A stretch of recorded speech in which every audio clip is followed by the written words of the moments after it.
Deep in the forgotten wilderness, a young boy stands alone, abandoned by the world he once knew. With nothing but the clothes on his back, he learns to survive using only what nature provides.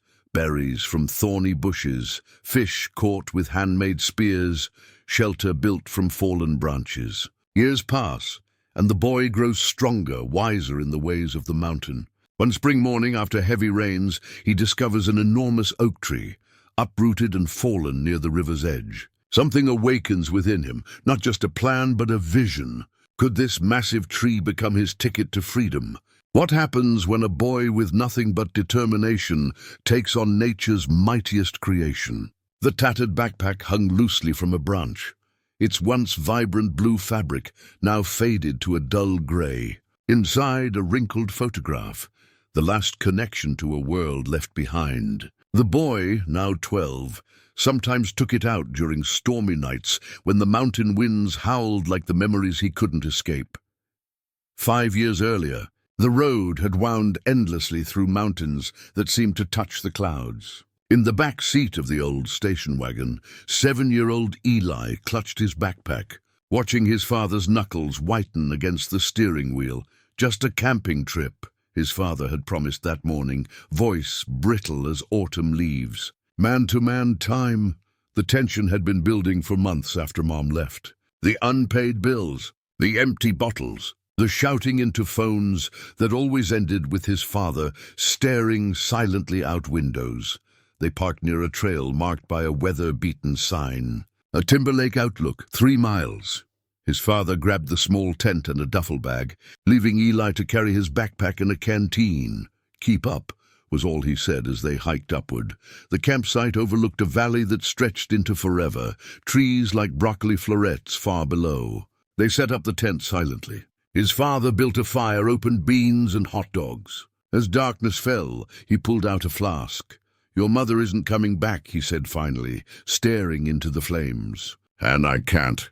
I just can't anymore." Eli didn't understand then. Not until he woke at dawn to find the tent empty, the duffel gone.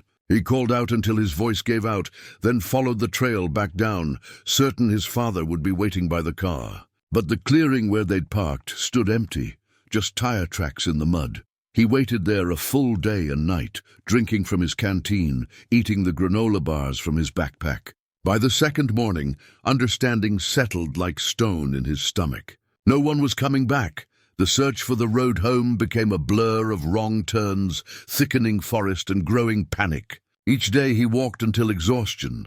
Each night he curled against tree trunks, shivering despite summer's warmth. His canteen emptied. The granola bars disappeared. Hunger became his constant companion. On the 3rd day of wandering, he found the stream, clear water tumbling over rocks. He drank until his stomach hurt, then followed it upward, some instinct telling him higher ground meant better chances of being seen. The stream led to a small waterfall, cascading from a rocky bluff. Beneath it, a shallow cave offered shelter from an approaching storm. That first night in the cave, lightning split the sky open while thunder shook the mountains. Eli buried his face in his backpack and wept until no more tears would come. When morning arrived with soft mist and birdsong, something had changed. The boy who awoke was different from the one who had fallen asleep. He ventured from the cave and noticed things he'd been too frightened to see before.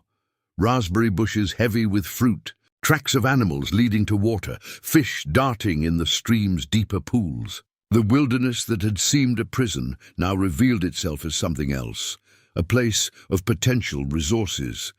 His first attempts at catching fish with his hands left him wet and hungry. Berries and edible roots became his main food. He learned which mushrooms grew on north-facing slopes, which plants caused rashes when touched. Each small discovery was a victory against the vastness that had swallowed him. Days became weeks. He built a lean-to against the cave entrance, using fallen branches. He created a fishing spear from a straight sapling, hardening its tip in the small fires he eventually learned to build. The first fish he caught and cooked was no bigger than his hand, but it tasted of accomplishment. As summer waned, he collected nuts and dried berries, storing them in hollowed logs.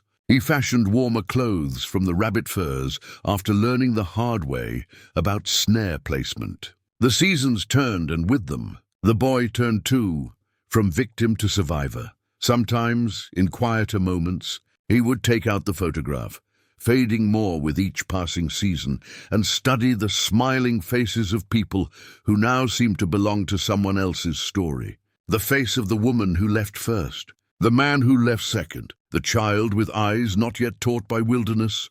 The tattered backpack remained his only luggage on a journey to nowhere and everywhere, a journey that had only just begun. The spear lay across his lap, its shaft smooth from countless hours of handling. Eli ran his fingers along the wood, feeling each notch and groove that told the story of his learning. The first spear he'd ever made, clumsy, unbalanced, but effective enough to change everything. The initial weeks after finding the cave had been a desperate scramble.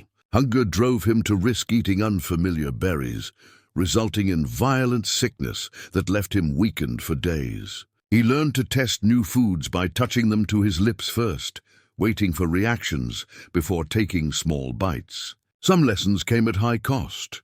Watching fish dart through the stream had been an exercise in frustration. His hands were too slow, his movements too clumsy. After days of failing, he observed a blue heron standing motionless at the water's edge. The bird's patience and precision became his teacher.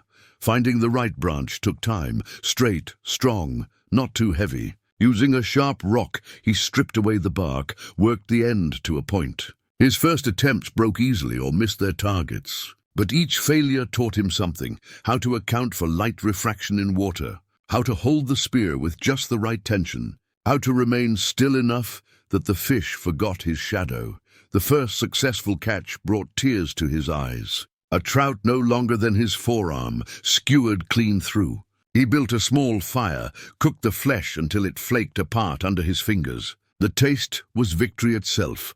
As summer gave way to fall, Eli expanded his territory, marking paths with stone cairns. He discovered a blackberry thicket that provided both food and scratches. He learned which mushrooms grew on dead logs were safe, which would bring hallucinations or worse. The forest, initially a bewildering maze, began to organize itself into a mental map. When autumn winds brought the first chill, panic set in. His clothes, the same ones he'd worn on that final day with his father, were thinning at the knees and elbows. The cave provided shelter from rain, but did little against cold that seemed to rise from the very stone. Necessity taught him to gather dried grasses for bedding. He collected fallen pine boughs, arranging them in overlapping layers against the cave opening. His fire-making improved with desperate practice. Still, the nights grew longer, the darkness deeper.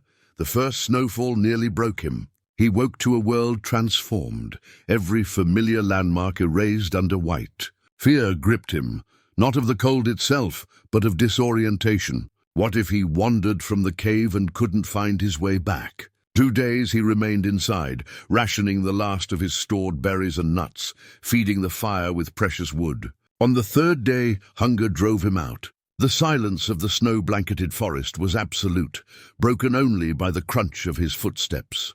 He followed deer tracks to a stand of evergreens where the animals had poured through snow to reach edible bark. Watching them, he learned to identify trees with inner bark that could sustain him when nothing else remained. The rabbit snare was born of observation, too. He'd noticed how the creatures always followed the same paths through underbrush. Using flexible green branches and painstakingly hand-twisted plant fiber cordage, he set his first trap. The morning he found a snowshoe hare caught in his snare was the morning he understood he might survive. The rabbit's fur became his first winter mittens, clumsily sewn with bone needles and sinew thread. More snares meant more furs. More furs meant warmer clothes. Better clothes meant longer foraging trips. The chain of survival lengthened link by link. Winter taught him patience. Spring brought new abundance. By his 2nd summer in the wilderness, Eli moved with quiet confidence through the forest. His spear rarely missed. His traps always yielded. The boy who had sobbed in terror during that first thunderstorm now stood on rocky outcroppings during lightning storms, face turned upward, something like joy in his expression. His voice, unused for so long, grew rusty. He began speaking to animals, then to trees, finally to himself, describing what he saw, naming things he discovered, telling stories to the stars. Language, that most human of tools, preserved in solitude. The spear evolved as he did. Better lashing techniques, sharper points, balanced weight. This one, his favorite, had taken 3 days to craft. The shaft came from a lightning-struck ash, the bindings from carefully processed deer sinew. It had brought down his first deer, an achievement that had left him shaking with a complex mixture of pride and sorrow. Sitting by his fire, turning the spear in his hands, Eli sometimes wondered if he was becoming more animal than boy. But when he caught his reflection in still pools of water, human eyes always looked back, older now, steady with hard-earned wisdom. The leather-bound journal rested in Eli's hands, its pages yellowed and water-stained but still legible. He traced his fingers over the neat handwriting that had become as familiar to him as his own heartbeat. March 15th, 1973. The first bluebirds returned today. Spring comes late to these mountains, but it always comes. He had discovered the cabin during his 3rd winter in the wilderness. A brutal storm had forced him farther from his cave than he'd ever ventured before. Half blind in swirling snow, he'd stumbled upon the small structure, nearly reclaimed by forest, roof partially collapsed, door hanging from one hinge. Inside, the remnants of a life, a cast-iron stove, a rough-hewn table, a bed frame with ropes instead of springs, and shelves lined with jars, tools, and books. So many books. The cabin had belonged to a man named Raymond Cooper, according to the journal. A Korean War veteran who had retreated to the mountains in 1968, disgusted with what he called the madness of the world below. For 27 years, Raymond had lived alone, documenting the rhythms of mountain life, until his final entry, December 4th, 1995. The pain in my chest returned worse than before. If this is my time, I've had a good run. I regret nothing except perhaps not seeing one more spring. Eli had found Raymond's remains on a ridge a half-mile away, now just bones beneath a cairn of stones. He'd added more stones to the pile, feeling a connection to this man he'd never met, but whose words had become his teacher. The journal was a treasure trove of practical knowledge. Raymond had documented edible plants by season, animal migration patterns, weather predictions, medicinal herbs. But more valuable were the books, dozens of them, protected in metal footlockers. Novels, history, philosophy, and practical guides to everything from cabin repair to animal husbandry. Eli had taught himself to read years earlier, painfully sounding out words in a tattered paperback found in his backpack. But Raymond's library opened worlds beyond imagination. By firelight, Eli devoured Robinson Crusoe and The Call of the Wild, finding kindred spirits in their pages. He studied basic carpentry until the diagrams made sense, then repaired the cabin's roof using Raymond's tools. He read Medicinal Plants of North America and began creating his own pharmacy of dried herbs and tinctures. Most precious was an atlas. Eli spent hours tracing river systems with his finger, understanding for the first time where he might be in relation to the larger world. The nearest town appeared to be more than 30 miles away as the crow flies, an impossible journey through mountainous terrain without preparation. The practical knowledge changed his life. Raymond's detailed notes on preserving food allowed Eli to smoke meat, dry fruits, and create pemmican that would last through winter. The cabin itself, once repaired, provided better shelter than his cave, though he maintained both, understanding the importance of alternatives. But the journal offered something beyond survival. It gave him a window into another human mind. Raymond wrote of loneliness and peace in equal measure, of missing certain human comforts while rejecting society's constraints, of finding profound connection with the natural world. One passage had particularly struck Eli. People think wilderness survival is about fighting against nature. They're wrong. It's about becoming part of it, listening more than imposing, adapting rather than forcing. The moment I stopped trying to conquer these mountains was the moment they began to sustain me. Eli began keeping his own journal, first in the margins of Raymond's, then in a separate notebook he found. His early entries were purely practical, where he'd found turkey tracks, which slope had the best raspberries. Gradually, his observations deepened. He wrote about how moonlight changed the character of the forest, how certain bird calls predicted weather changes, how silence had textures he'd never noticed in his former life. Sometimes, reading Raymond's philosophical musings, Eli felt a peculiar doubling of his existence, still a boy learning to survive, yet also an apprentice to deeper wisdom. Raymond had chosen this isolation. Eli had not. Yet both had found something profound in the communion with mountains and sky. The journal entry he returned to most often was simply, "What appears as deprivation often reveals itself as freedom. What looks like solitude can become the deepest companionship." As spring arrived in his 4th year of wilderness life, Eli sat outside the cabin, Raymond's journal in one hand, his own in the other. A 16-year-old boy with the weathered hands of a man and the eyes of someone much older. He wrote, "I wonder sometimes what Raymond would think of me. I wonder if he would recognize himself in what I'm becoming." The river map stretched across the large piece of bark, its intricate lines carved with painstaking precision. Eli traced the winding paths with his finger, following the river's journey from the high mountains, down through valleys, and eventually toward what Raymond's atlas had called lowlands, places with names like Riverton and Eastbridge, words that seemed to belong to another lifetime.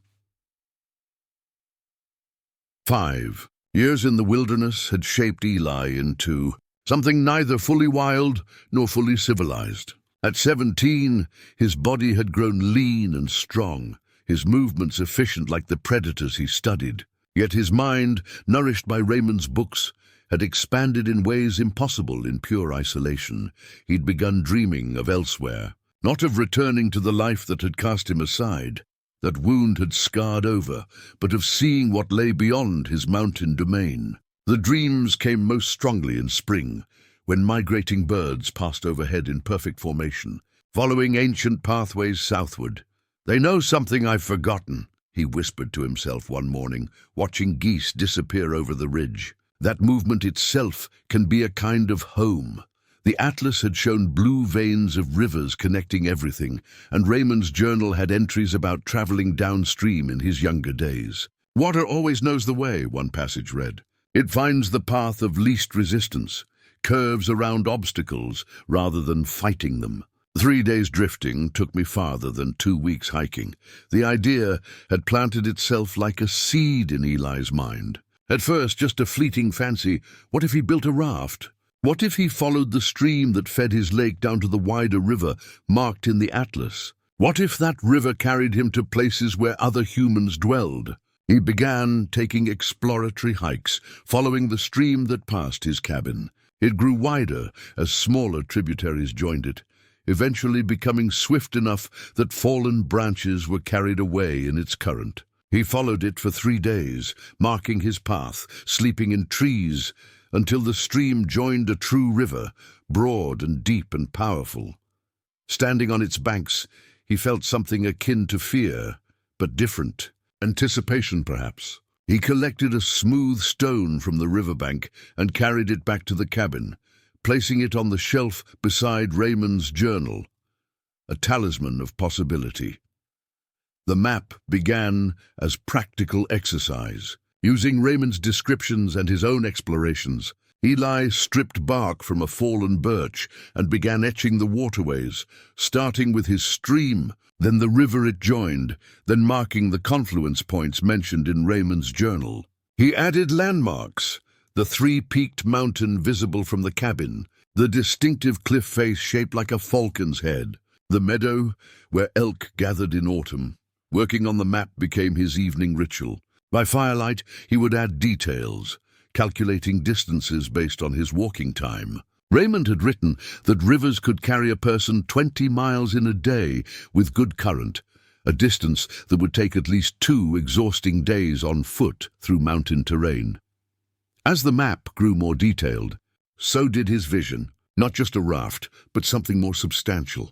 Something that could carry supplies. Something that could be controlled rather than merely ridden. The word came from one of Raymond's adventure books, boat. He had never seen a real boat, only pictures. But the concept seemed straightforward enough. Buoyancy, displacement, directional control. He began sketching designs in his journal, calculating how much wood he would need, how he might join pieces without proper nails, how to make it watertight. The practical challenges were daunting. His tools, though improved from his early days, were still primitive. Stone axes and knives, wooden mallets, bone needles. Building something that would float seemed ambitious. Building something that would carry him safely down a powerful river seemed nearly impossible. Yet the impossibility only strengthened his resolve. He had survived abandonment. He had survived winters that dropped trees with cold. He had survived isolation that might have broken his mind. Surely he could build a vessel to carry him onward. The difference between surviving and living, he wrote in his journal, is the difference between accepting where you are and choosing where you go. The map became his compass, not just of geography, but of purpose. He added notations, good fishing spots, dangerous rapids Raymond had mentioned, possible stopping points. He marked places where the banks looked steep and forested versus areas described as gentle valleys with human settlements. Studying it one evening, Eli realized he was planning not just a journey, but a transformation. The wilderness had been his teacher and his prison. Now it might become his pathway. He set the bark map carefully on the cabin's small table and whispered to the empty room, "I'm going to need a bigger boat than I thought." The massive oak lay across the forest floor like a fallen titan. Nearly 6 feet in diameter at its base, its enormous root system had been wrenched from the earth during the spring storms, creating a crater large enough to stand in. The tree stretched over 70 feet in length before branching into a crown of limbs that reached toward the sky. Even in death, Eli had heard the crash. 3 nights earlier, a sound like the mountain itself breaking apart. The spring rains had been relentless, saturating the soil, loosening the hold of even the mightiest trees. He'd waited until the storms passed before investigating, tracking the source of the sound through muddy terrain. When he first came upon the fallen giant, he stopped in his tracks, momentarily unable to process its scale. He had grown accustomed to the towering presence of living trees, but seeing one horizontal, its full majesty laid bare, was something altogether different. "You've been here longer than any person," he murmured, approaching slowly, respectfully. He placed a hand against the trunk, feeling the rough bark beneath his palm. The tree was centuries old, perhaps 500 years or more, judging by its size. It had stood when Columbus sailed, when the first European settlers pushed west, when his own ancestors were born and died.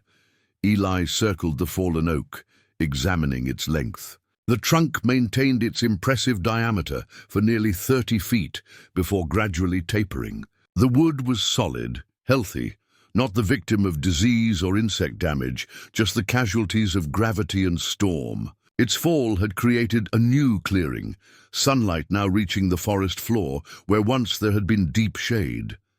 He clambered onto the trunk, walking its length like a balance beam. Standing at its midpoint, he was nearly 15 feet above the ground. The view from this vantage allowed him to see the river in the distance, glittering through the trees. The river and the tree. His mind made the connection before he consciously formed the thought. "You're already halfway there," he whispered. An electric sensation traveling up his spine. His boat sketches had always begun with a fundamental problem: where to find enough suitable wood. He had imagined felling multiple smaller trees, laboriously splitting and joining them. The work would have taken months, perhaps years, with his limited tools. But this was different. This was the universe offering a gift. Eli sat cross-legged on the trunk, running calculations in his mind. The oak's diameter would allow him to hollow a vessel wide enough to sit in comfortably, with room for supplies. Its length would provide stability in river currents. Its hardwood would resist rot and damage. The challenges remained formidable. Moving the tree closer to water would be impossible. He would need to build in place, then somehow transport the finished boat to the river. His tools were primitive for such an undertaking. Stone axes, wooden wedges, fire-hardened scrapers. The work would be slow, physically punishing. Sliding down from his perch, Eli began pacing the circumference of the tree, mind racing. He pulled out his journal, sketching quick diagrams. The oak's natural curve would give the boat a slight rise at both ends, similar to designs he'd seen in Raymond's books. If he left the root mass partially intact, it could become the stern, providing weight and stability. Not a raft, he said aloud, excitement building in his voice. A true vessel.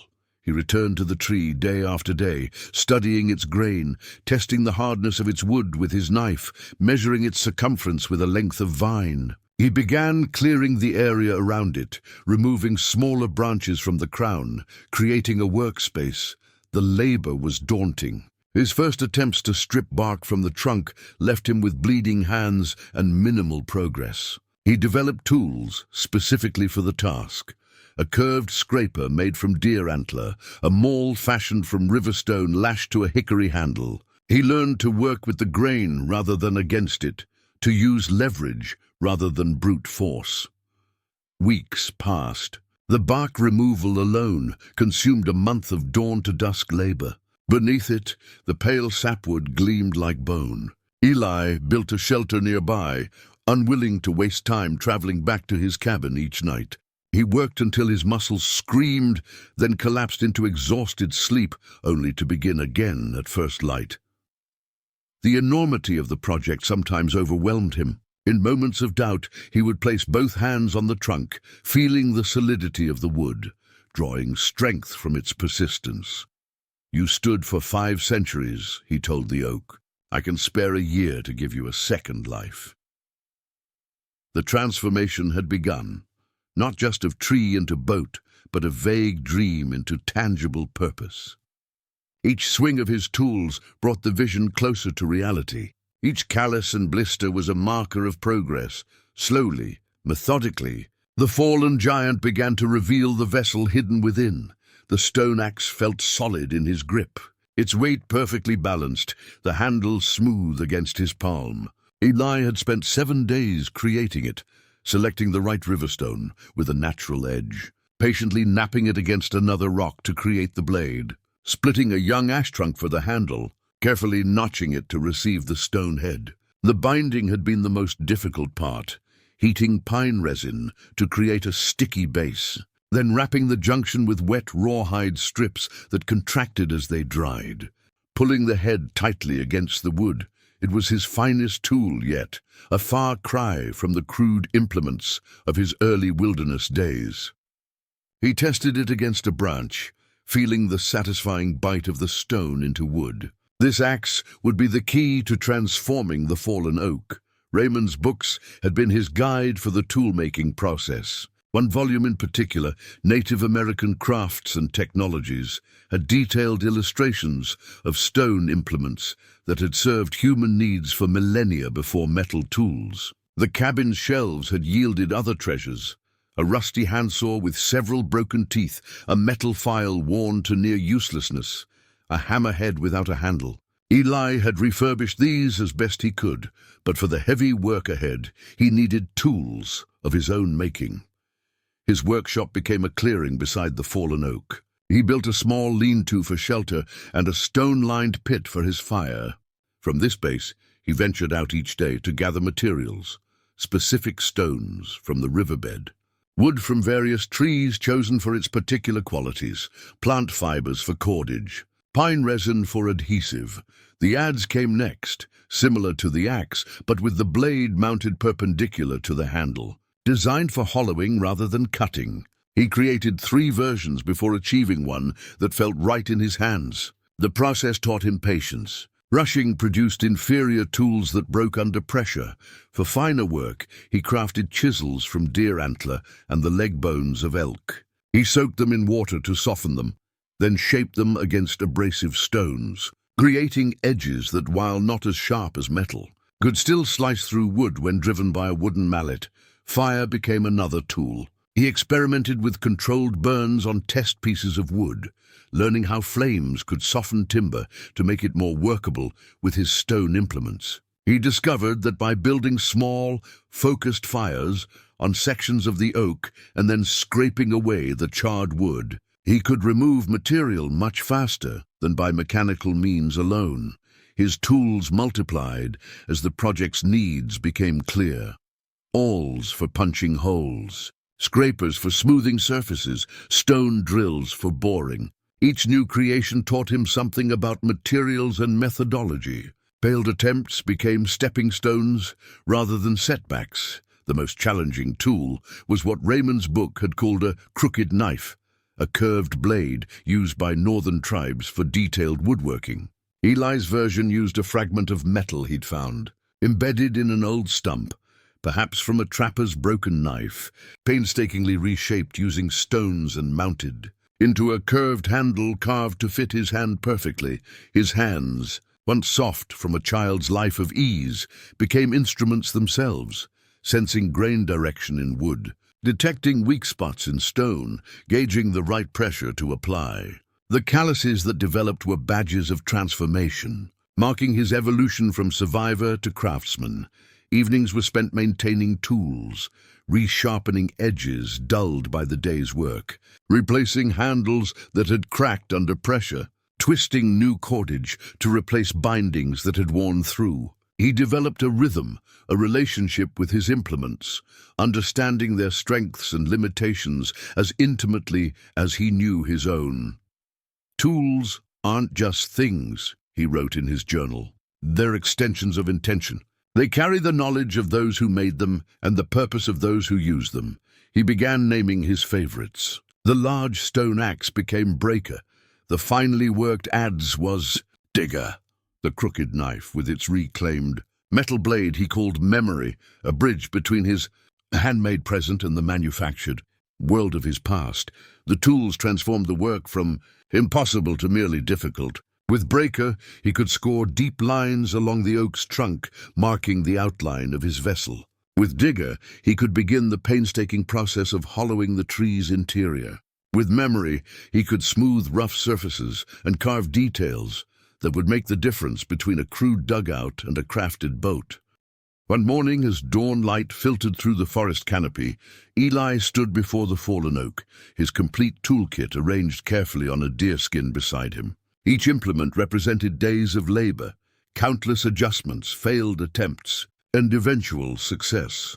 He picked up breaker, testing its weight one final time, then stepped forward and struck the first true blow to the oak, a clean, deep cut that sent wood chips flying. "Now," he said to the waiting forest, "we begin." The broken blade lay in Eli's palm, its once keen edge now shattered, the wooden handle split where it joined the stone.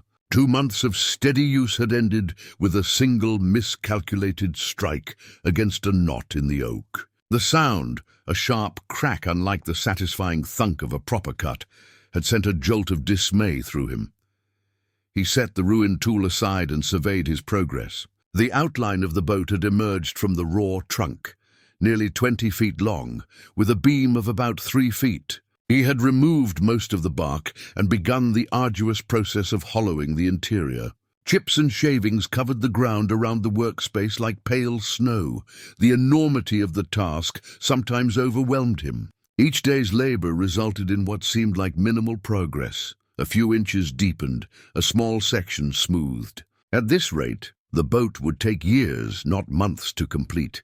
His body bore the evidence of the work's toll.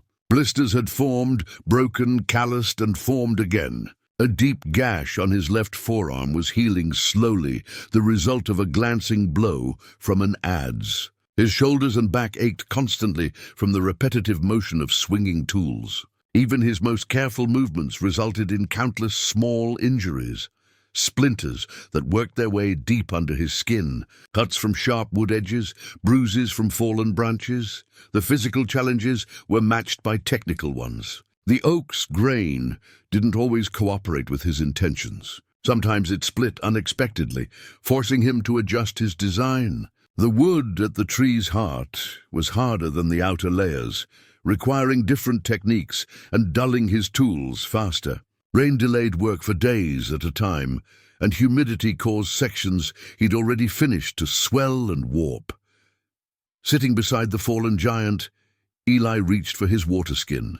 The summer heat had intensified, making sustained work nearly impossible during midday hours. He had adjusted his schedule, beginning before dawn and continuing until the sun climbed too high, then resuming in late afternoon until darkness fell. "I underestimated you," he said to the oak, running his hand along its partially transformed surface. "You're not surrendering easily." The mental toll was perhaps the heaviest. Doubt crept in during quiet moments. Was this endeavor foolish? Would the finished boat even float? Could he successfully navigate river currents he'd never experienced? And beyond these practical concerns lay deeper questions. What awaited him downriver? Was he seeking something or merely fleeing? He had been alone so long that the prospect of encountering other humans again carried equal measures of longing and dread. In Raymond's books, he had read of explorers welcomed as heroes and others slain as intruders. Which reception might await him, this wild boy-turned-man with his hand-built vessel? The broken tool in his palm served as both setback and reminder. Progress never followed a straight line. He would need to create a replacement, perhaps several. Each new tool incorporated lessons from previous failures, becoming stronger, more efficient. Eli rose and walked the length of his emerging boat, trailing his fingers along the wood. Despite the challenges, the vessel was taking shape. The bow had begun to curve upward, following the natural arch of the trunk. The stern, incorporating part of the root structure, provided natural reinforcement. The hollow interior, though still rough, had reached a depth that would accommodate his height when seated. "We continue," he said simply, returning to his tool-making area. The replacement axe took 3 days to complete, longer than previous versions because he incorporated improvements: a deeper notch in the handle to secure the stone head, stronger binding using a new technique of layered rawhide strips, a slightly altered angle to reduce strain on his wrist. The pause in boat building allowed minor injuries to heal and gave him time to reconsider certain aspects of his design. When he returned to the oak with his new tool, his approach had shifted. Rather than fighting against the wood's natural properties, he began working with them, following the grain, allowing the tree's structure to guide his cuts. Progress became less about quantity of material removed and more about the quality of each modification.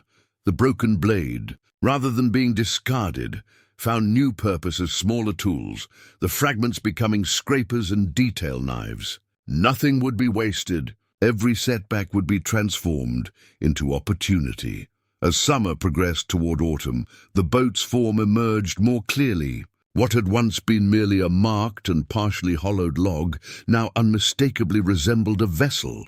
Passers-by, had there been any in this remote wilderness, might have recognized its purpose. Even in its unfinished state, Eli worked with renewed determination. His earlier doubts not banished, but incorporated into a more nuanced understanding of his task. The challenge had grown beyond mere construction into a test of will, adaptability, and patience. "You and I," he told the emerging boat as dusk painted the forest in gold. "We're both being transformed." The ice-carved model boat sat on the cabin's small table, firelight playing across its polished surface. No longer than Eli's forearm, it captured the essence of his larger creation. The upward sweep of the bow, the broader stern, the hollow interior with its 2 small seats. He had spent weeks shaping it from river ice, using the frigid material as both medium and metaphor. Outside, winter had locked the forest in its grip. Snow lay 3 feet deep around the fallen oak, making work impossible. The boat project had been forced into hibernation, protected by pine boughs he'd laid across its partially hollowed form. Even his tools rested, carefully oiled and wrapped, waiting for spring's return. The first snowfall had brought frustration, the interruption of momentum carefully built over months of labor. But as Raymond had written in his journal, winter in the mountains isn't an ending but a shift. The work changes from external to internal, from hands to mind. Taking this wisdom to heart, Eli had transformed the pause into opportunity. His evenings were spent reviewing and refining his design, identifying solutions to problems he'd encountered, planning the next phases of work. The ice model had begun as idle pastime, a way to keep his hands busy during the long darkness of winter evenings. Using chunks of clear river ice, he had carefully shaped a miniature version of his boat, refining its lines, testing how subtle changes might affect stability and movement. Unlike wood, ice allowed for rapid modifications. A feature that didn't work could be melted and reshaped, rather than requiring laborious reconstruction. He kept the model in a snowbank outside the cabin, bringing it in only during evenings to study by firelight, returning it to the cold before it could melt. Over weeks, he refined its form until it represented not just the boat as it currently existed, but as it would eventually become. Winter deepened. Days shortened until darkness seemed the natural state, daylight merely a brief interruption. Eli rose before dawn and retired long after nightfall, maximizing the precious hours of light for necessary tasks, gathering firewood, checking trap lines, collecting frozen berries that had survived under the snow. The isolation intensified with the weather. Silence descended with the snow, broken only by the crack of frost-split trees and the occasional howl of distant wolves. Even familiar landscapes transformed under winter's hand, landmarks disappearing beneath uniform whiteness. In these months of enforced solitude, Eli's thoughts turned increasingly toward the journey ahead. He spread Raymond's atlas before the fire, tracing river routes with his finger, calculating distances, imagining landscapes he had never seen. The settlements marked along the waterways, first as tiny dots, then as larger circles, represented a world he barely remembered. "What will they make of me?" he asked the empty cabin one night, voicing the concern that had grown alongside his boat. "What will I make of them?" His appearance had changed dramatically from the boy who had been abandoned years ago. His body had grown tall and lean, hardened by work and survival. His hair, uncut for years, hung past his shoulders in a wild tangle. The clothes he wore bore little resemblance to manufactured garments: leggings of deer hide, a tunic of rabbit furs stitched together, moccasins he'd learned to make from Raymond's books. More significantly, his mind had been shaped by isolation. Words came less easily to his tongue than they once had.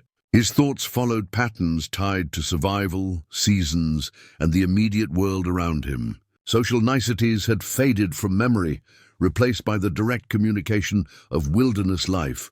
To prepare for eventual contact, he began speaking aloud regularly, reciting passages from Raymond's books, naming tools and processes as he used them. He practiced questions he might need to ask, directions to specific locations, information about river conditions, requests for trade.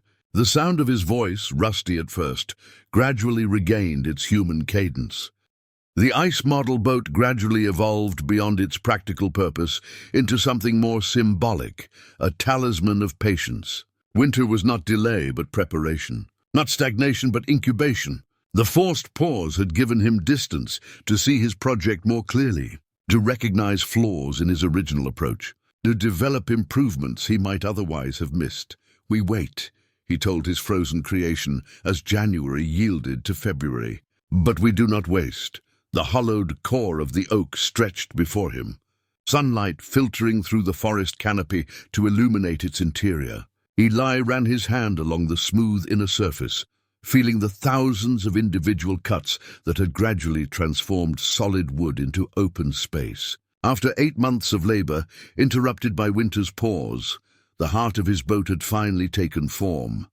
Spring's arrival had brought renewed vigor to his work. The lessons of winter, patience, planning, perspective, now informed every swing of his tools. Rather than attacking the wood with force alone, he worked strategically, following the oak's natural grain, allowing the tree's structure to guide his hands.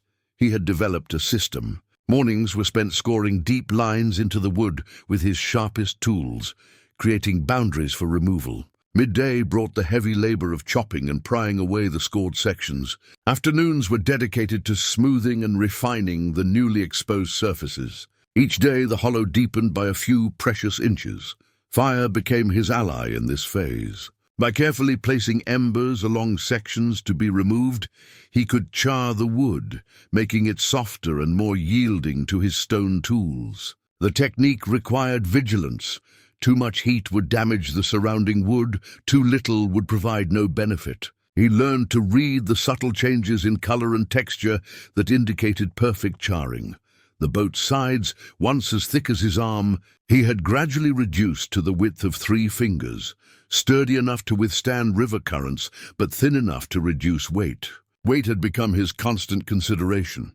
Every pound removed would make the eventual task of moving the finished vessel to water easier. His tools had evolved alongside the project.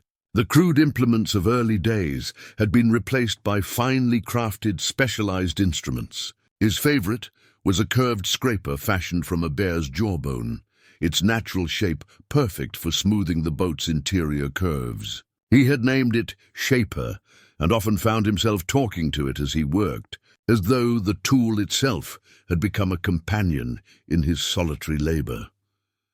The spring rains that had once delayed work now served his purposes. He collected water in bark containers, using it to test sections of the hull for leaks. Where water seeped through, he developed solutions, a mixture of pine resin, beeswax, and crushed charcoal that he worked into the wood's pores, creating a watertight seal.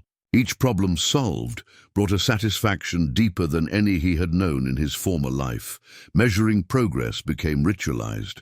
Every 7th day, he would place a straight branch across the boat's width, marking the depth of the hollow with a notch. These notches, climbing gradually up the stick, provided tangible evidence of advancement when daily changes seemed imperceptible. "See how far we've come," he would tell the emerging vessel, holding the notched stick against its side.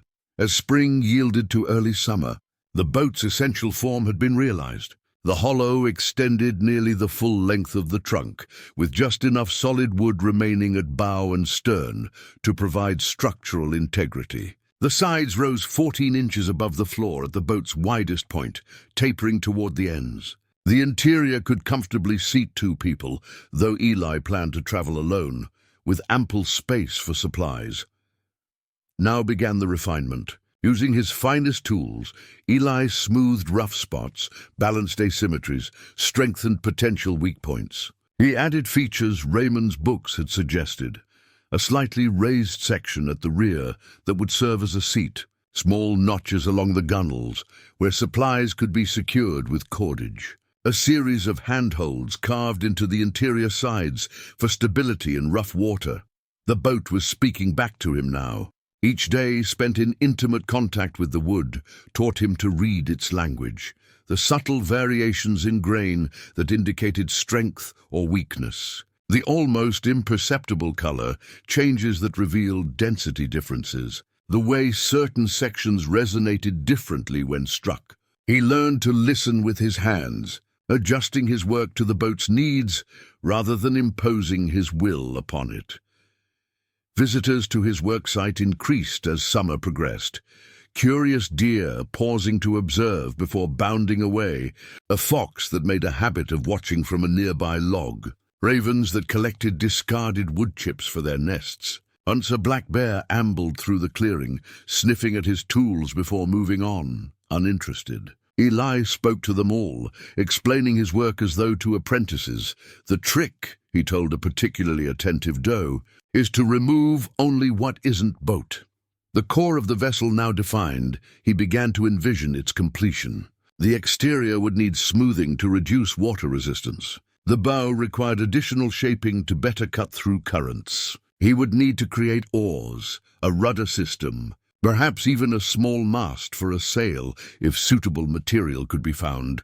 Standing in the hollow he had created, Eli spread his arms, touching the sides of his boat with both hands, revealing the space that had once been solid wood.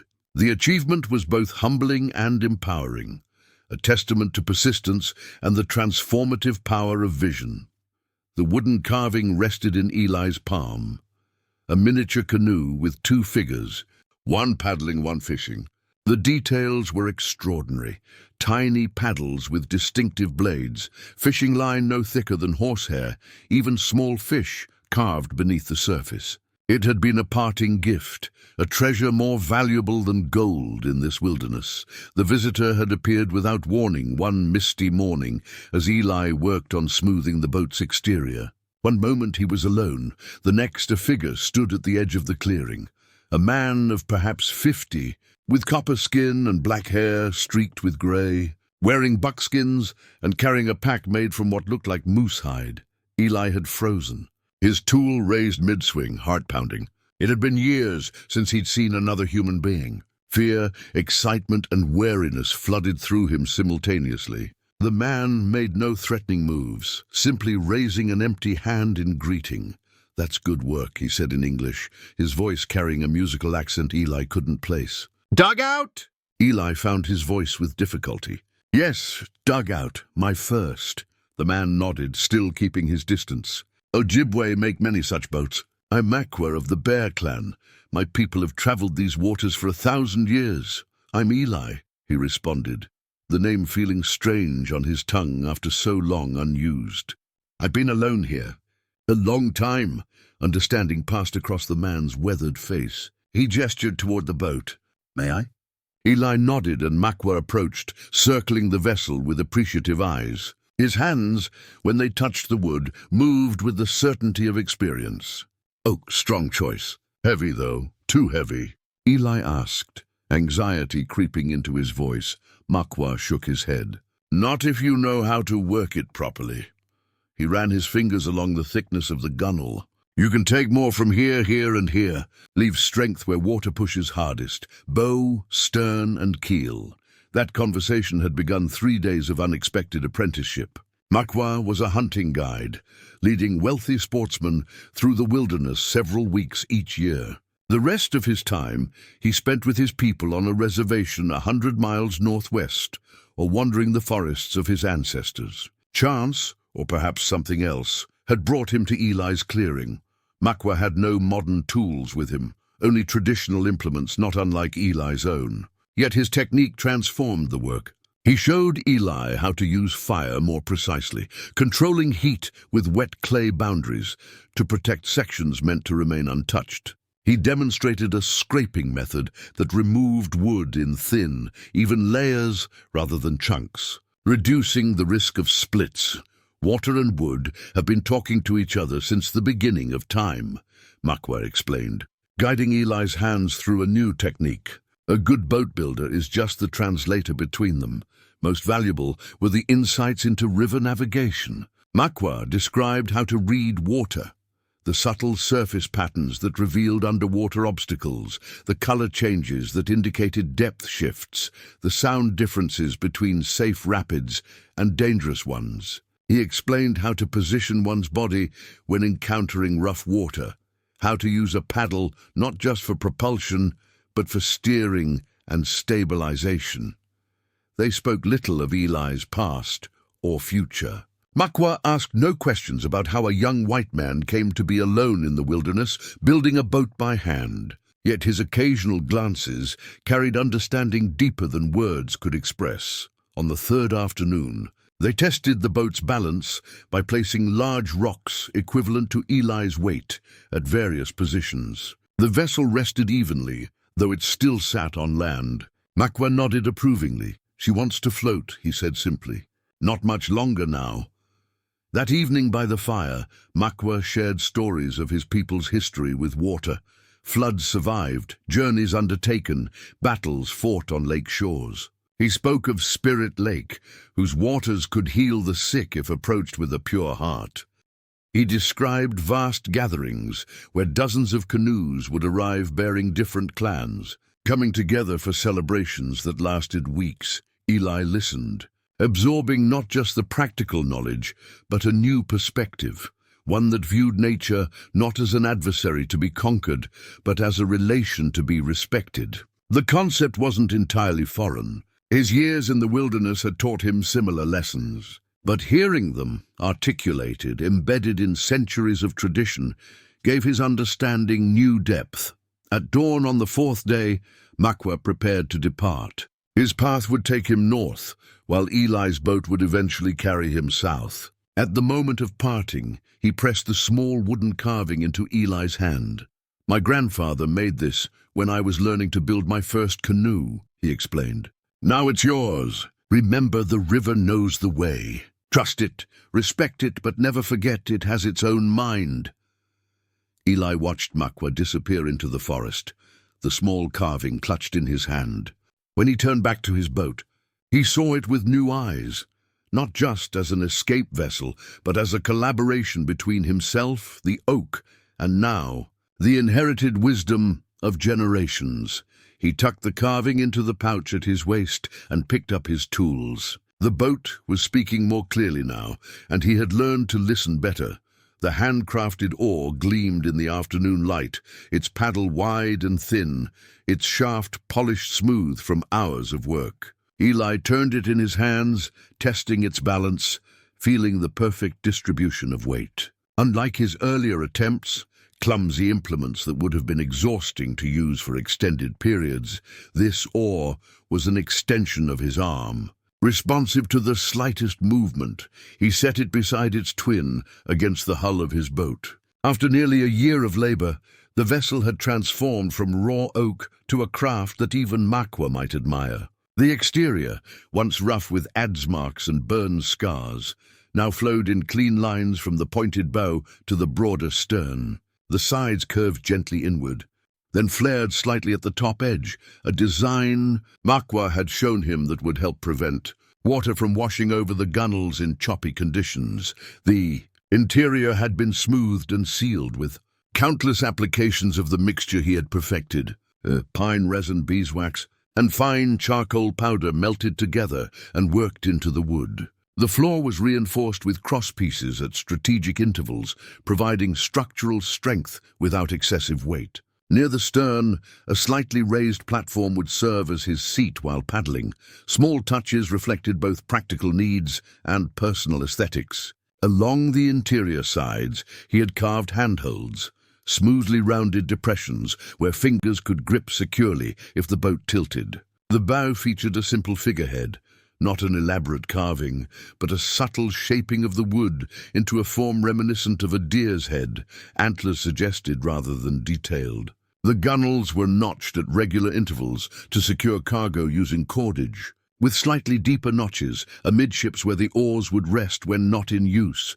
The oars themselves represented the culmination of his woodworking skills. Unlike the boat carved from a single piece, each oar combined multiple woods selected for their specific properties. The shafts were hickory, straight-grained and flexible, resistant to breaking under stress. The paddles were basswood, lighter than oak but still strong, shaped thin at the edges to cut cleanly through water.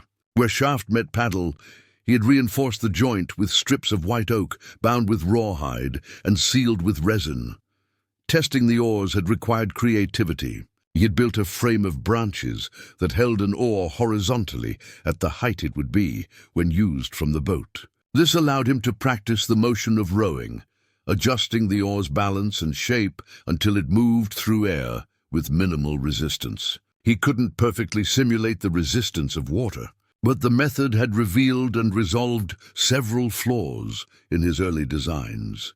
Standing back to assess the complete vessel, Eli felt a complex mixture of pride, awe, and something approaching disbelief. The boat, nearly 20 feet long, 2.5 feet at its widest point, hollowed to a depth of 14 inches, had emerged from a tree that once seemed unmovable. Every inch of its surface bore the marks of his hands, each curve and line the result of thousands of individual decisions and actions. The name had come to him during a dream, perseverance. He had carved it in small, neat letters on the bow, the first word he had written in years. The act of naming transformed the boat from project to companion, from object to partner in the journey ahead. Beyond the primary vessel, he had created essential accessories. A bailer made from a hollowed section of tree burl, its handle carved from a deer antler. A rudder system fashioned from a flat piece of oak attached to a longer control arm, simple but effective for steering in straight currents. A series of waterproof containers crafted from birch bark and sealed with the same resin mixture used on the hull, designed to keep supplies dry. He had even begun experimenting with a simple sail, a square of hides stitched together and attached to a mast made from a young pine. Early tests conducted by mounting the apparatus on land and observing its response to wind had been promising. Though he knew open water would present different challenges, the transformation extended beyond the physical boat to Eli himself. The boy who had been abandoned had disappeared entirely, replaced by a young man whose body and mind had been shaped by wilderness and purpose. His movements were economical, his gaze steady and observant, his hands capable of both tremendous power and delicate precision. His preparations now extended to the journey itself. Using knowledge from Makwa and Raymond's maps, he had calculated approximately how far he could travel each day, accounting for river currents and his own stamina. He had identified potential stopping points and planned what supplies to bring. He had even practiced loading and unloading the boat while keeping it balanced, using rocks as stand-ins for his actual gear. Questions still remained. How would the boat handle in actual water? Could he navigate the rapids Makwa had warned about? What awaited him downriver? But these uncertainties no longer provoked anxiety, merely a calm acceptance that some answers could only come through experience. He ran his hand along the gunwale one final time before turning to prepare his evening meal.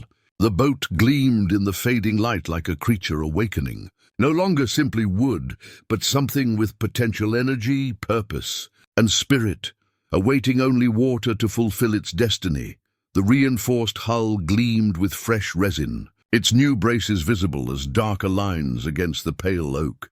3 days of frantic work had transformed potential disaster into improved design. Eli ran his hand along the strengthened section, feeling the solidity beneath his fingers. The scars of nature's test would make the vessel stronger for the journey ahead. It had begun with rain, not the gentle spring showers he'd grown accustomed to, but a relentless downpour that transformed the forest floor into flowing streams and turned the nearby creek into a raging torrent. At first, he'd welcomed the weather as a brief respite from labor, taking shelter in his cabin while the deluge continued. By the 3rd day, concern had replaced contentment. The clearing where his boat rested had become a shallow pond, water rising steadily around the hull. He'd ventured out despite the rain, working frantically to build a berm of earth and stones around his creation. For hours he labored, soaked to the skin, moving mud and rocks to protect his year of work from the rising water. Night fell with the rain still pounding. By firelight in his cabin he calculated and worried. If the water rose another foot, it would lift the boat. Not yet ready for launch, not yet tested for leaks, not yet secured with ropes. The current could carry it away, dash it against rocks, destroy in moments what had taken thousands of hours to create. Sleep came in fitful bursts, interrupted by trips to the door, to peer through the darkness at the silhouette of his vessel. Near dawn, a sound jolted him fully awake, a deep rumbling crack that seemed to vibrate through the ground itself. He knew immediately what it meant. Somewhere upstream, the bank had collapsed. He burst from the cabin into grey morning light, splashing through ankle-deep water toward his boat. The flood had risen significantly during the night, now lapping at the gunwales. Worse, a new current flowed through the clearing. What had been still water was now a stream with purpose and direction. Already the boat had shifted slightly from its carefully leveled position. Desperation fueled innovation. Using young saplings as levers and rocks as fulcrums, He managed to raise each end of the boat, just enough to wedge logs beneath it, lifting it above the water's reach. The task took hours, his muscles screaming against the weight, rain continuing to fall in sheets that limited visibility to a few yards. By midday, the immediate crisis had passed. The boat now rested on crude but effective supports that held it 18 inches above the flood. Yet the respite brought new clarity. The vessel had been designed for calm rivers and gentle currents, not the wild surge that now surrounded him. The journey would inevitably include challenges like this, and perhaps worse. When the rain finally ceased the next morning, Eli studied his boat with fresh eyes. The brush with destruction had revealed weaknesses in his design. The hull, while solidly built, lacked reinforcement against lateral pressure, the kind that swirling currents would exert. The interior bracing focused on supporting weight from above rather than pressure from the sides. As the flood slowly receded, leaving behind mud and debris, he began modifications. Using the last of the oak from the original tree, he crafted a series of curved braces that would distribute pressure evenly across the hull. He installed these at intervals of 2 feet along the boat's interior, securing them with wooden pegs and rawhide lashings soaked in resin. The gunnels, the upper edges of the hull, he reinforced with additional strips of hardwood, creating a stronger rim that would resist twisting forces. The bow, which would take the brunt of any impact, received special attention. An overlay of laminated wood strips that maintained the sharp entry line while providing additional strength. Each modification added weight, a significant concern for a vessel already heavier than ideal. To compensate, he carefully thinned non-critical areas of the hull, maintaining strength while reducing mass. The process required intimate knowledge of wood grain and structural principles, knowledge he had gained through a year of working with the material. Testing became his obsession. He developed methods to simulate the pressures of rough water, using levers to apply force at various points, suspending weights to mimic different loading scenarios. Each test revealed new insights, leading to further refinements. The flood had brought unexpected benefits as well. The high water had deposited fresh clay in the clearing, perfect for his final sealing mixture. The force of the current had exposed new stands of river cane, ideal material for creating a more effective baler. Even the fallen debris included useful items. A lightning-struck pine had yielded perfectly straight, resin-rich wood ideal for torch-making. Standing beside his elevated boat, watching the last of the floodwaters recede, Eli felt a paradoxical gratitude for the trial. The comfortable rhythm of his work had been disrupted, but the result was a stronger vessel, better prepared for the realities of river travel. Nature had tested his creation before launch, revealing weaknesses that might have proved fatal mid-journey. He made a final entry in his journal that evening. "The river sent its waters to find me before I found it." Message received. We will be better prepared for our meeting. The woven sails caught the afternoon breeze, billowing gently against their restraining ropes. Eli stepped back to observe his handiwork. 2 triangular sheets crafted from carefully processed plant fibers, their surfaces treated with resin for waterproofing. Attached to a collapsible mast of jointed river cane, they could be raised or lowered depending on wind conditions, potentially adding significant speed to his journey downstream.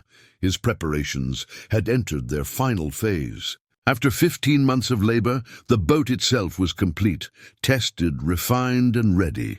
Now his focus turned to the practicalities of the journey ahead, each day bringing a new task to complete, another item to prepare.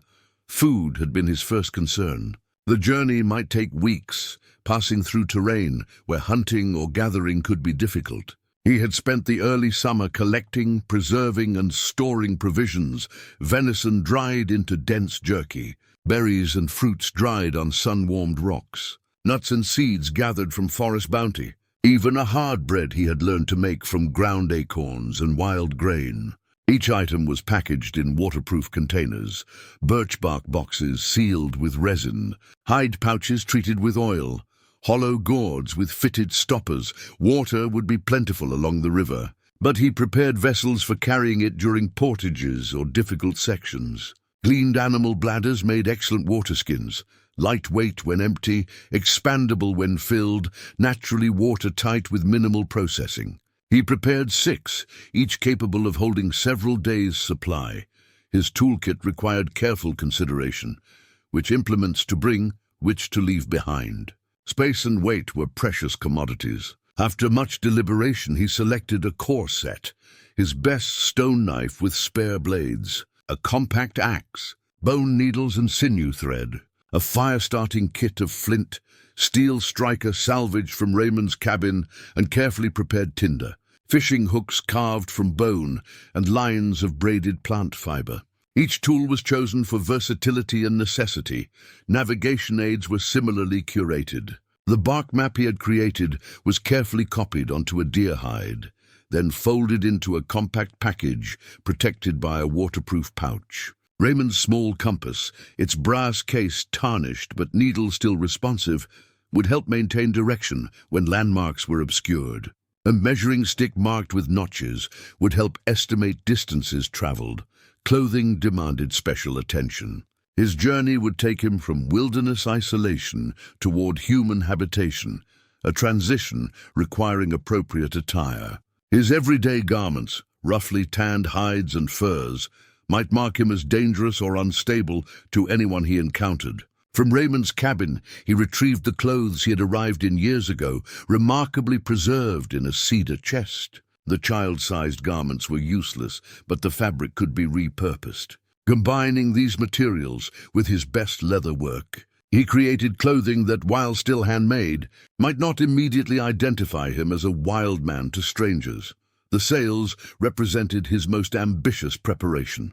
Makwa had mentioned the possibility of using wind power, but had not elaborated on construction methods. Working from first principles and limited descriptions in Raymond's books, Eli had developed his own design. Plant fibers, carefully harvested, soaked, beaten, and twisted into cordage, were woven into sheets on a simple frame loom. These sheets were then cut into triangular shapes, their edges reinforced with double thickness. Small holes along the borders allowed attachment to the mast and control ropes. Testing the sail system had proven challenging on land. He had erected the mast in an open clearing, rigging the sails to catch the breeze. The force generated even in light wind had been surprising, enough to violently shake the entire apparatus when anchored to the ground. In actual use, this power would translate to forward momentum, a welcome supplement to paddling during favorable conditions. Beyond the physical preparations, Eli devoted time to mental readiness. Each evening, he studied his map, memorizing river bends, landmarks, and potential hazards. He practiced the words he might need when encountering others, basic greetings, simple explanations, requests for information. He rehearsed scenarios in his mind, how to approach settlements, how to respond to questions, how to navigate potential conflicts. His appearance required consideration as well. For years his hair had grown unchecked, and his beard had emerged wild and untrimmed. Using his sharpest stone blade, he cut both to more manageable lengths. The face that looked back at him from still pools was a stranger's, weather-tanned and leaner than he remembered, eyes steady, beneath a shock of dark hair now falling just below his ears rather than past his shoulders. On the eve of his planned departure, Eli made a final inventory of his supplies, checking each item against his mental list. Everything was secured, waterproofed, and organized for quick access. The boat waited on its rollers, positioned for the journey to the river that would begin at dawn. The sails were carefully folded and stowed, ready to harness the wind when conditions permitted. He made a last entry in his journal. Tomorrow, the mountain boy becomes a riverman. Whatever lies downstream, I meet it on my own terms. That night sleep came fitfully. His dreams were a confusion of rushing water, unfamiliar faces, and vast open spaces beyond the forest walls that had bounded his life for so long.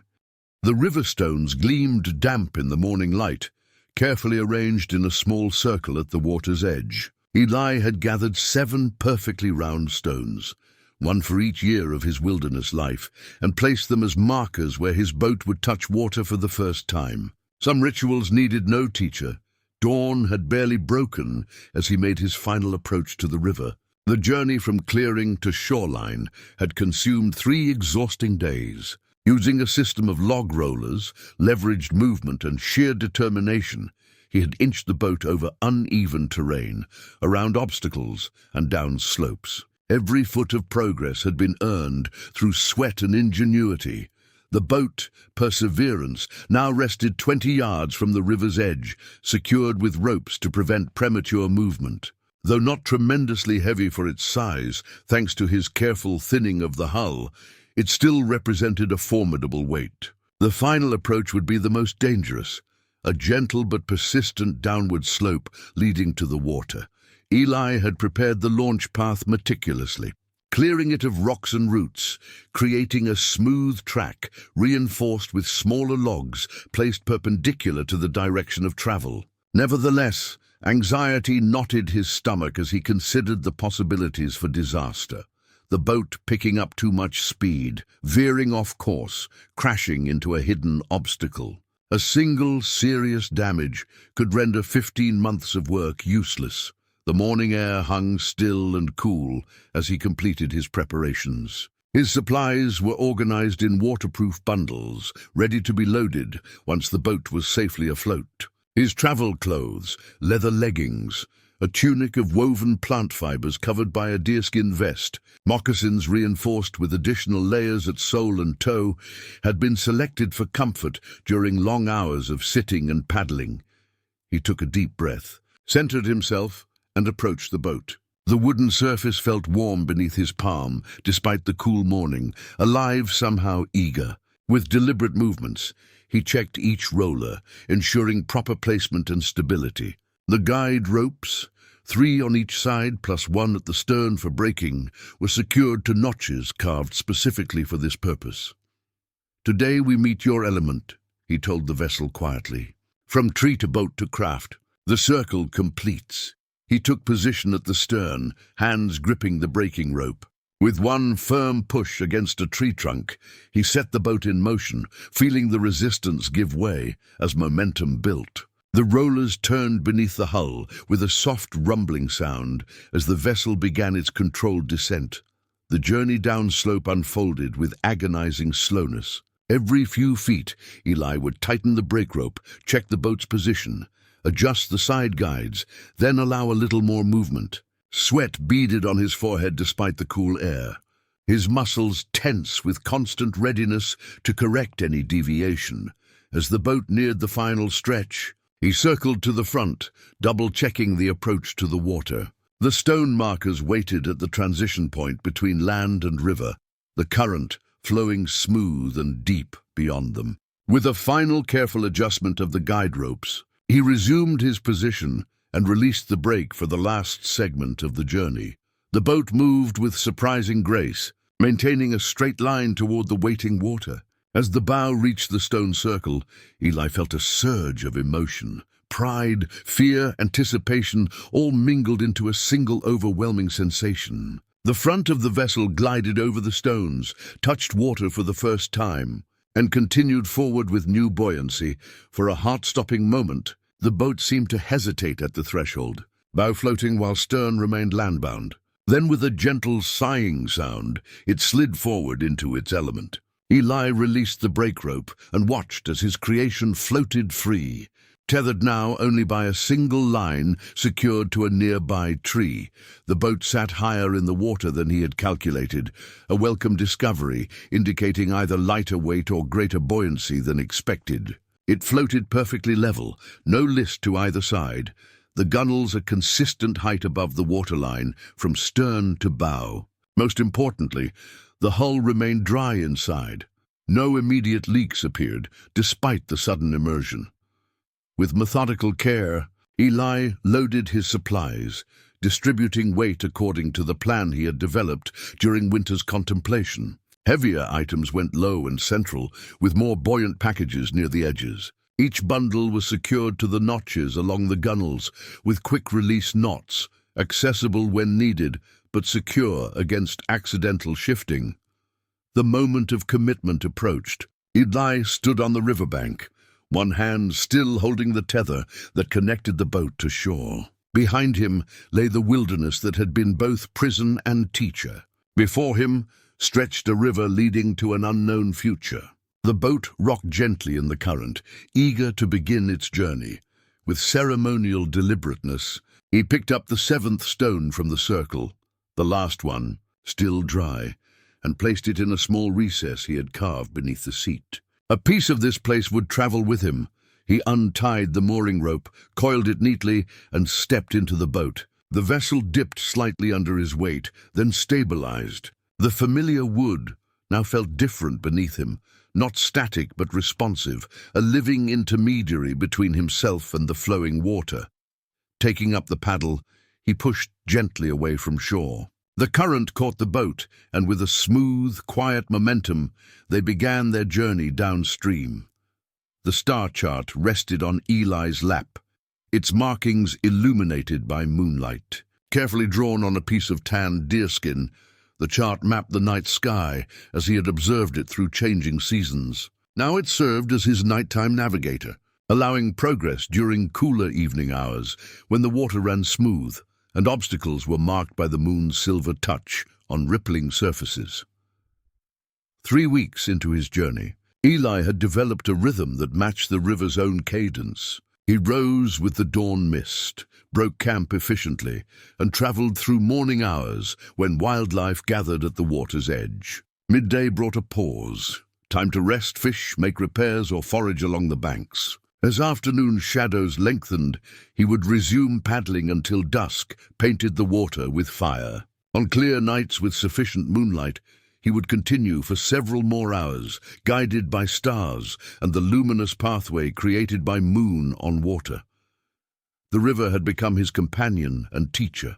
Its personality changed with each bend, sometimes languid and deep, other times chattering over stone pathways barely deep enough for his loaded craft. He learned to read subtle surface patterns that revealed hidden rocks or submerged logs. He developed an instinct for finding the deepest channel, often visible as a darker ribbon winding through shallower waters. His boat performed beyond expectations. The reinforced hull withstood occasional scrapes against river bottom without damage. The curved bow parted water cleanly, minimizing resistance. Most surprisingly effective were the sails, in open stretches where prevailing winds aligned with the river's course. He could make exceptional progress with minimal effort. The woven sheets catching even gentle breezes. The landscape transformed gradually as he traveled southward. The dense mountain forests that had been his home gave way to more varied terrain, rolling hills covered in hardwoods, occasional meadows blooming with wildflowers, limestone bluffs that caught morning sun like golden sentinels. The air grew warmer, slightly more humid, carrying new scents and sounds. Wildlife encounters marked each day's journey. Deer watched from shorelines, momentarily curious before bounding away. Herons fished in the shallows, barely acknowledging his passing. Once a black bear and her cubs crossed the river ahead of him, powerful bodies moving with surprising grace through the current. Most memorably, a pair of otters had accompanied his boat for nearly an hour, diving and surfacing alongside as though escorting him through their territory. Navigation presented consistent challenges. Rapids required careful assessment. Some could be safely run with proper positioning. Others necessitated portaging the boat around dangerous sections. These portages tested his physical limits, requiring him to unload supplies, haul the vessel over difficult terrain, then reload and continue. After each successful passage, his confidence grew incrementally. The star chart had developed from practical necessity. With limited daylight in which to travel, Eli had experimented with night navigation, quickly discovering both its advantages and hazards. Obstacles were harder to spot, but the water typically ran smoother after sunset. Wildlife presented less distraction, but nocturnal predators occasionally triggered momentary concern. Most significantly, without the sun as reference, Maintaining direction required alternative guidance. The chart began as simple observations, major constellations marked in relation to his intended path. Over weeks, he refined it, adding details about how the stars shifted position through the night, which formations remained most reliably oriented toward his southward journey. The North Star became his constant reference point, always behind his left shoulder as he traveled downstream. His most significant challenge came not from the river, but from within. As miles accumulated between himself and his mountain home, memories of his previous life, the world before abandonment, began surfacing with increasing frequency. Fragments of childhood recollections would appear without warning. The smell of his mother's cooking, the sound of traffic outside bedroom windows, the sensation of riding in automobiles. These memories no longer carried sharp pain, but they created a disorienting double vision, the wilderness-shaped man overlaid with the ghost of the boy he had been. More immediate was his growing awareness of human presence along the river. Though he had yet to encounter another person directly, signs appeared with increasing frequency. A distant column of smoke rising above trees, the faint sound of machinery echoing across water. Once even the unmistakable crack of a rifle shot from somewhere beyond the eastern shore. Each indication simultaneously drew and repelled him, triggering both longing for human connection and apprehension about its nature. His journal entries reflected this internal journey running parallel to the physical one. The river carries me toward others, but I wonder, am I becoming more prepared to meet them or less? Do I remember how to speak their language, follow their customs? Will they see me as I am, or only the wildness I have absorbed? One evening, rounding a wide bend, Eli spotted something that stopped his breath. Distant lights on the southern horizon, too numerous and arranged to be anything but a settlement. He had expected this moment for weeks, had prepared for it mentally, yet the reality struck with unexpected force. Somewhere ahead, perhaps 2 days' journey, human dwellings waited. He made camp early that night, positioned where he could observe the distant lights. As darkness deepened, they became more distinct, small golden points marking human presence in the vast wilderness. He traced their reflection in his star chart, adding this new constellation to his navigation guide. The trading knife gleamed in the afternoon light, its blade of polished steel catching the sun like a mirror. Eli turned it over in his hands, feeling its perfect balance and the smooth wooden handle worn from years of use. Unlike his stone tools, the knife possessed a precision and permanence that spoke of the manufactured world he was re-entering. It was his first possession not created by his own hands since his abandonment, the first thread connecting him back to human society. The settlement had appeared. Gradually, as he rounded the final bend in the river, a collection of cabins and small buildings nestled in a natural harbor where the waterway widened. Wooden docks extended into the river, several small boats tied alongside them. Smoke rose from stone chimneys, and figures moved between structures with purpose. A trading post, according to Raymond's maps, not quite a town, but more than a camp. A place where trappers, hunters, and occasional travelers exchanged goods and information. Eli had approached with caution, mooring his boat in a secluded inlet a quarter-mile upstream. From concealment, he observed the settlement for a full day, studying patterns of movement, watching interactions, listening to distant voices carried on the wind. What he saw reassured him. No signs of danger or hostility, just the ordinary rhythms of a small community. When he finally gathered courage to approach, he did so deliberately, paddling his boat into open water, making no effort to hide his arrival. He had considered what image he would present. Not the full wildness of his mountain self, but not a pretense of complete civilization either.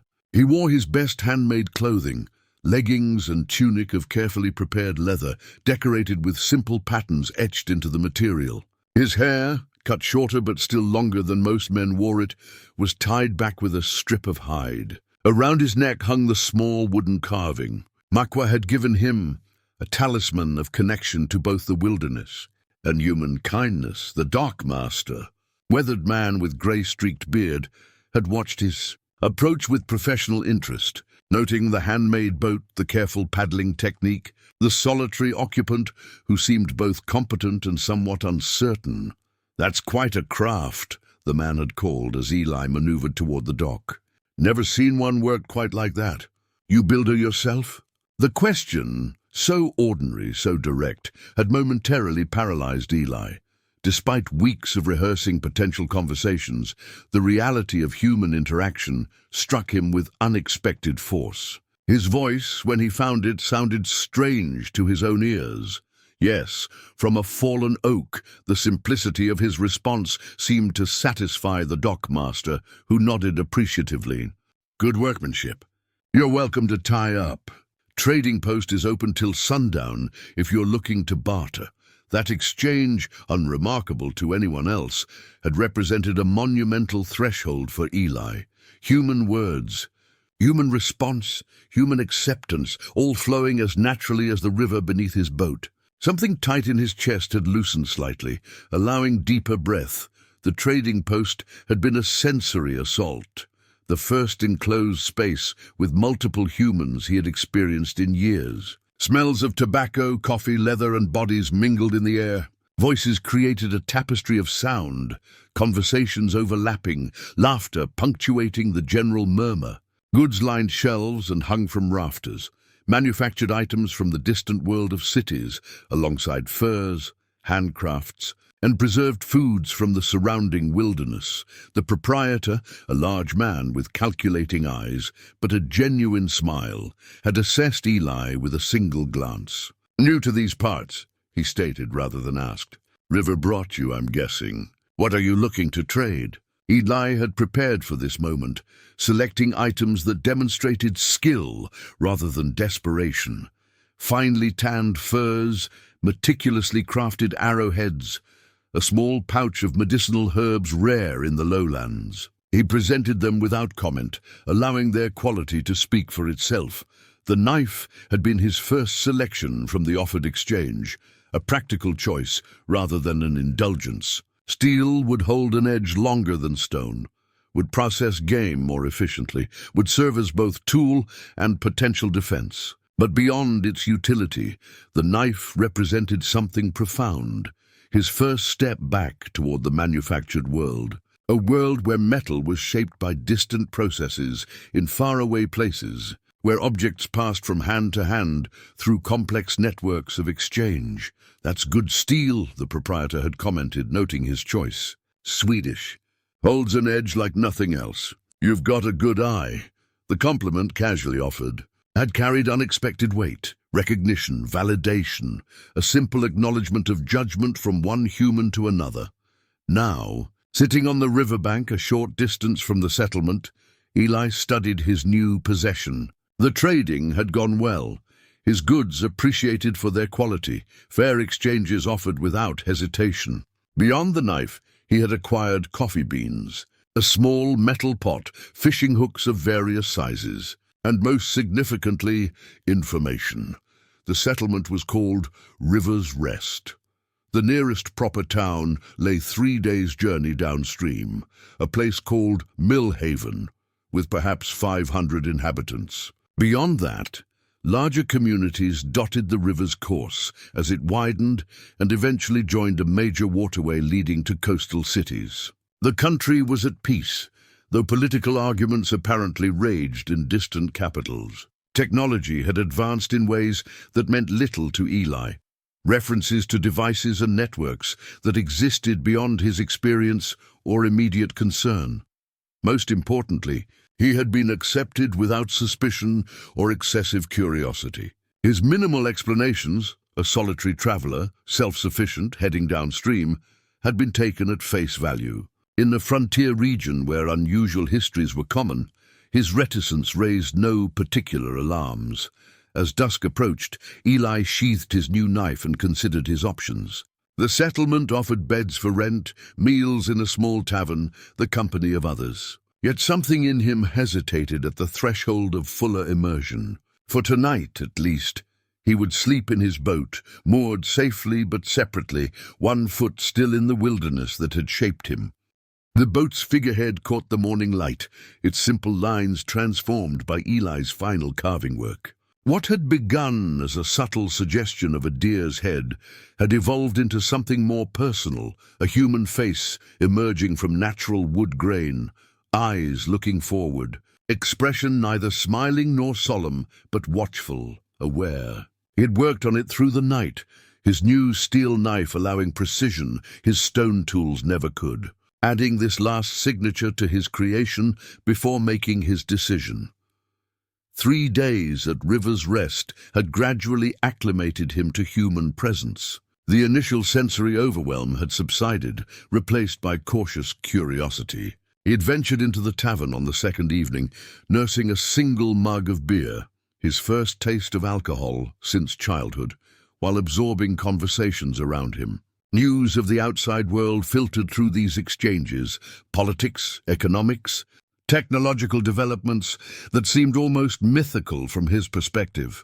He had spoken little, deflecting questions with minimal responses, but listening intently. The world had changed during his wilderness years. References to devices and systems beyond his experience peppered casual conversations. Yet beneath the unfamiliar terminology, human concerns remained recognizable.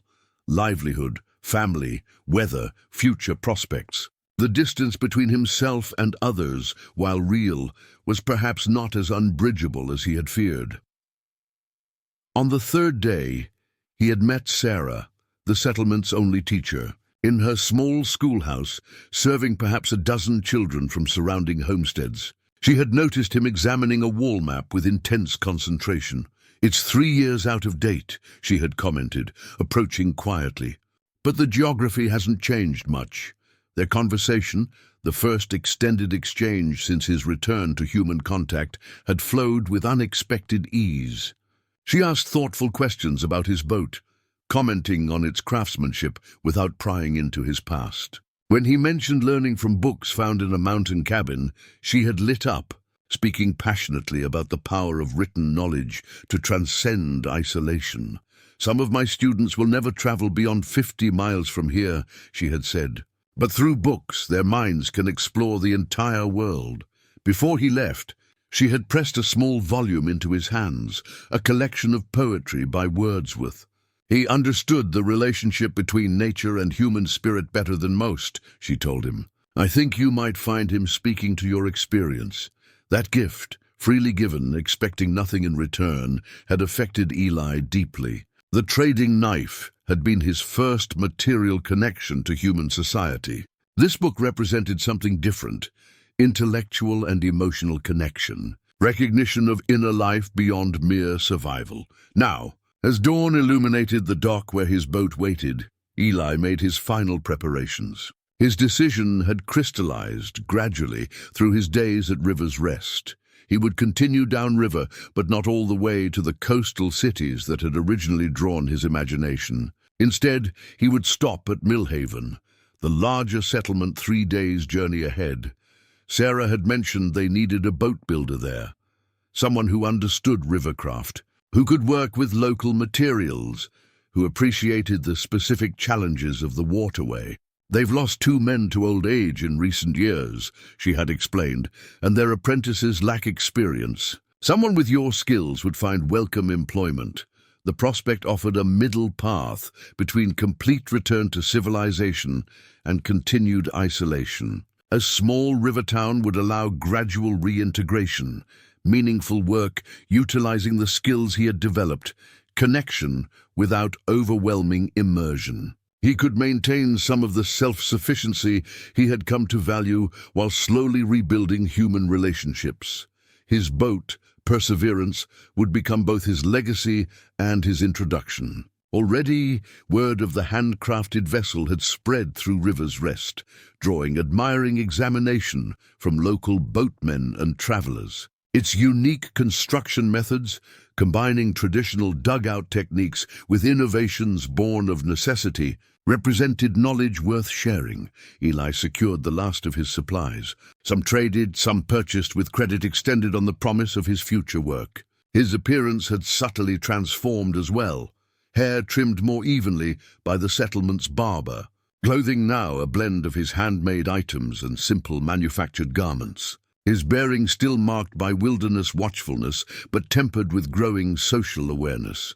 The dockmaster approached as Eli prepared to cast off, offering a rough map of the river sections ahead, marked with notes about current conditions. "Safe travels," he said, extending a hand in the universal gesture of farewell and good wishes. Eli took it, the handshake still feeling foreign but less uncomfortable than days earlier. "Thank you," he replied, words coming more naturally with practice. As he paddled away from the dock, navigating into the main current, he felt the weight of his decision.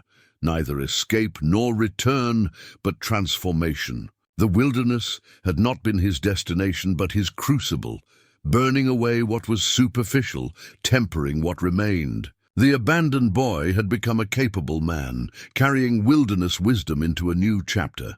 He had entered the forest through abandonment and tragedy. He was leaving through choice and craft. The symmetry felt right, a circle completing itself while simultaneously spiraling outward into new possibility.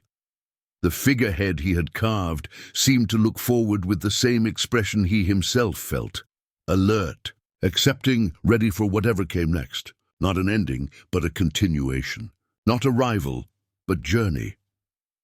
As River's Rest disappeared around a bend, Eli opened Sarah's book of poetry, finding a passage she had marked for him.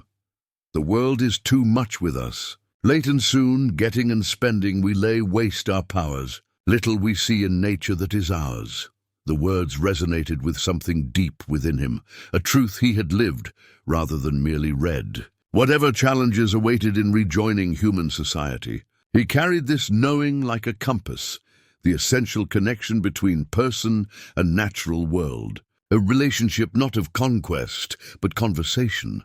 The river carried him forward, as it always had, finding the path of least resistance toward wherever home might be.